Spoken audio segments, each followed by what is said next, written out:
একেবারে কেউ নিঃস্ব হয়ে ছেলেপেলে লেখাপড়া করায়েন না। আমার অনুরোধ, একেবারে নিঃস্ব হয়ে 1 নম্বর লেখাপড়া করায়েন না। 2 নম্বর হইল যে একটা স্বপ্ন দেখে না যে ছেলে বড় হইলে ভালো বড় বড় স্কুলে লেখাপড়া করাইলে ছেলে বাপ মায়ের দেখবে, এইটা কইরেন না। এটা তার জ্যান্ত প্রমাণ। আমি ছেলে একটাই, ওর কষ্ট লাগে না। কোথায় পড়াশোনা করাইছে?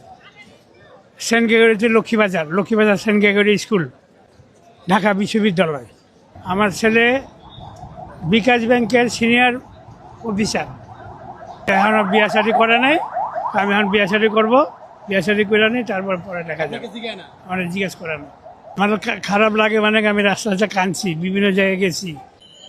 আমি যদি লেখাপড়া না করাইতাম তাহলে আজকে আমার এই পজিশন হইতো না। বলে যে তুমি লেখাপড়া করাইছো কেন? তুমি অতিরিক্ত বিলাসিতার কারণে তুমি লেখাপড়া করাইছো। আমাকে একটা 4তলা বাড়ি করে দিতা, তুমি বাড়ি গাড়ি করে দিতা। এই 2টা চোখই আমার অন্ধ হয়ে গেছে লাগা। অনেক হাতে পায়ে ধুইরা এই চোখটা একদম বাদ। এইটা দিয়ে একটু দেখি। প্রথম দিকে আমি আমার ব্যবসা বাণিজ্য পত্রিকার ব্যবসা করতাম।